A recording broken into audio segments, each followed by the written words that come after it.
But maybe you're familiar with the Spider-Man analogy. For those Ah, yes, Spider-Man. out there that don't know, Matt Dillahunty and others have talked a lot about the Spider-Man analogy, which says, hold on, Others would include me. I use the Spider-Man analogy quite a bit. if you guys are saying, look at all this stuff we see in the Gospels from Luke and all that, that's like really specific locations, names, the types of work that somebody's doing, the right term, depending on where you're at, all of that. So this gives us great reason to trust the Gospels. And then somebody like Matt Dillahunty steps up and says, hold on, what if in 2000 years we said, hey, look, there's a guy here writing about New York City. It's got the Empire State Building, the Statue of Liberty. Here's where it is. Here's the names of the streets. Therefore, there's a good case to be made that Spider-Man's true that takes place in New York City. Your thoughts first? That's not exactly a Spider-Man analogy, at least not when I use it. I can't speak for Matt. When I use it, it's not to say that in 2,000 years people would have a good case for Spider-Man being true. The exact opposite. We're saying in 2,000 years they would not have a good case that Spider-Man is true. But if they accepted the kind of evidence that you guys are using, specifically, hey, names of the cities were names of cities, names of officials were names of officials. There are external details that try to anchor these stories in a historical time and place. Therefore, the events actually happened. All we're pointing out is that lots of stories, be they fiction or ideas that people actually throwing out that they would like to be true. For example, a criminal in a court case who's perhaps inventing his own alibi, he might be peppering it with details that are true. I was with my friend and my girlfriend, probably are real people, and we were hanging out at a certain park, which isn't a legitimate place, or I was in bed and he has an actual bed. Again, the fact that there are details that one can anchor doesn't necessarily mean that the events are true. And it's particularly more problematic when these events are presented that are supernatural or beyond what we would normally see. So the Spider-Man analogy really points out that you can take a story that is as obviously fiction as Spider-Man, but still have anchoring points. And that if you want to use these anchoring points as a good reason for evidence, then you would also have to accept Spider-Man. That's the point, that by your criteria, Spider-Man is also true. Yeah, we know Spider-Man is fiction. If you're going to ask people 40 years after Spider-Man was written, people are going to say this is a work of fiction. Yeah.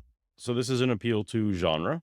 And I think he's using 40 years because Michael's, I think, accepting that the Gospels were written approximately 40 years after the events of Jesus' life. Great, Michael.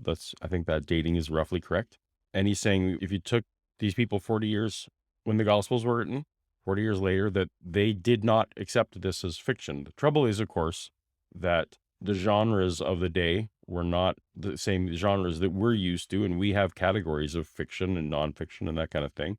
The Gospels, though, are presented as theological. They are attempting to present a biography, I would agree, but they are presenting stories that were probably exaggerated, that were probably grew, at least the case that I put forth is these are legends that grew over time. And of course, a legend can be anchored in actual events, just like legends of Johnny Appleseed and legends of Paul Bunyan.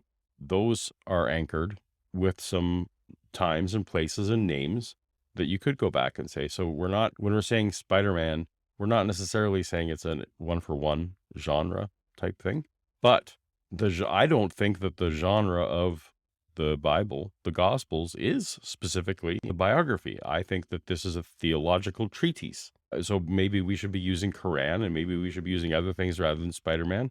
Just Spider-Man seems to be an effective communication as to why some of this stuff fails, because it's an argument ad absurdum in its own way a little bit, to say that if your criteria is merely that there's names and places that match, the story must be true. I think that's why it works. Genre aside. People that were writing about Jesus wrote about him as if he was an historical figure. Every early Christian did, Tacitus did, Pliny, Lucian, Josephus, they all wrote about him as if he was a historical person. The fact that if we're accepting that Jesus was a historical person, which I do tentatively accept that he was a historical person, again, that doesn't mean that the Gospels are recording things about him that are true, that all those events happened. That's just silly. So that right there shows you this is a bad analogy to begin with. No, that doesn't demonstrate that at all. We are saying that if you're using these names and place groundings, you're accepting a lot of things. You would also have to accept things like Spider-Man. Second of all, the story of Christianity about a dead and resurrected Messiah does not fit with the Jewish background of what they were expecting when the Messiah was supposed to come. They were expecting a conqueror, someone who's going to defeat Rome. That has nothing to do with anything. The fact that Christianity may or may not be unexpected to Jews of the time has no bearing on whether the events of the Bible are true or false. The fact that you got people to believe it is all that's relevant. Instead, they got somebody who preached that we were all sinners, that even many of the Jews had become sons of Satan, which does not fit with that at all, and that then he was going to die for their sins and then rise, and that would prove he's going to be the Messiah. It's completely an anomaly in terms of the background. Yeah. Yeah. It doesn't matter that the message of Christianity was incompatible with first century Judaism, which I'm not even sure is correct, but let's say we go with that as correct.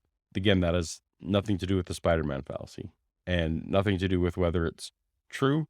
It has everything to do with whether you can convince people that it was true, which clearly they had at least some success. Early Christians did have convinced people it was true. Otherwise, the church wouldn't exist today. So what? Yeah. And I haven't heard any of them make this case, so hopefully I'm not strawman in their position. But I mean, I think about just think about it kind of practically here.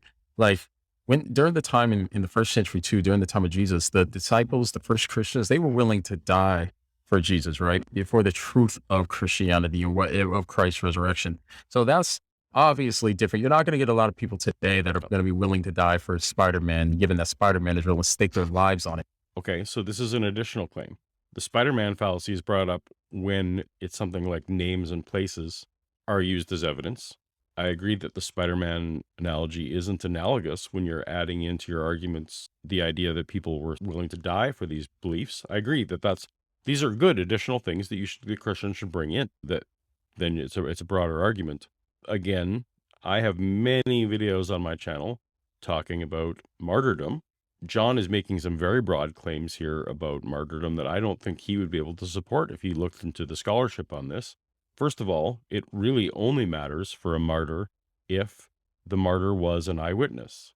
He would readily say, again, the Christians often do, they look at 9/11, for example, and say, well, those people who are willing to die for their Muslim beliefs, they weren't in a position to know whether it was true. So, of course, you can get people to die for things that they merely believe are true.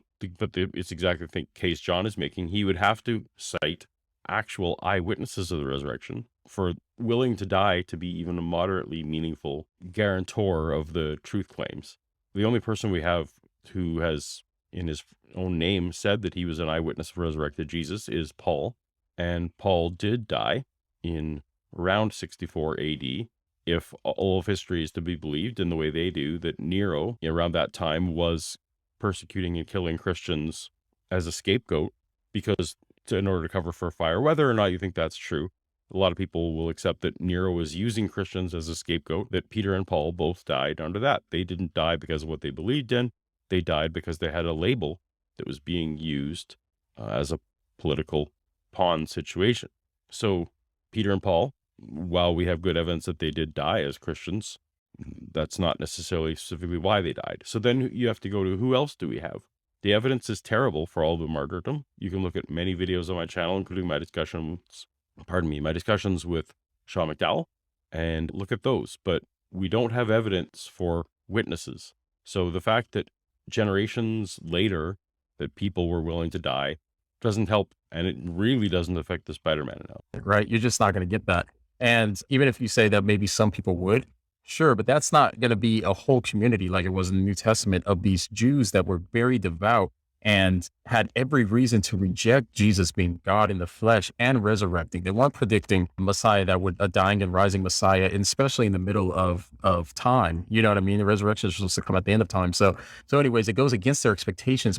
This goes against expectations is this weird argument that because you got people to believe something that was against their expectations, it has to be true. Again, you can point to many things that you can get people to believe that were against their expectations, and not all of those things are true. You're just layering the Spider-Man fallacy with this weird, if they believed it has to be true fallacy. You're not helping yourself, guys. But they still fell down and worshiped a man as God, and also were willing to stake their lives on that claim. So much so that there's reports of them even like laughing when they were going to be executed and stuff, because they had that much trust and confidence that Jesus was the true God. So wow. So this tells me that John is particularly credulous when it comes to martyrdom claims. We have no reliable martyrdom claims about people laughing in the face of this, at least not anyone who was potentially a witness. That's not even in the legends for the early eyewitnesses. These are things like from the Book of Martyrs and later stories from Christians hundreds of years later who, sure, Christians in the 3rd, 4th century may have been super sure that it was true and so sure that they were laughing. What does that tell us about eyewitnesses? Nothing. So John hasn't investigated the whole martyrdom claims. He's accepting what pastors tell them from the pulpit in a way that they probably shouldn't. Go again, check my Sean McDowell videos where Sean actually admonishes some of the pastors for some of the outlandish claims that they make. All you can really say at best is that some people were putting themselves in the harm's way. We don't know their names and we don't know what their eyewitness status was. This has gone off the rails completely. Equivalent for the Spider-Man, not a good one in my opinion. Okay, so in John's opinion, who thinks that we have good records for eyewitnesses laughing in their martyrdom state, thinks that Spider-Man's not a good analogy. There you go.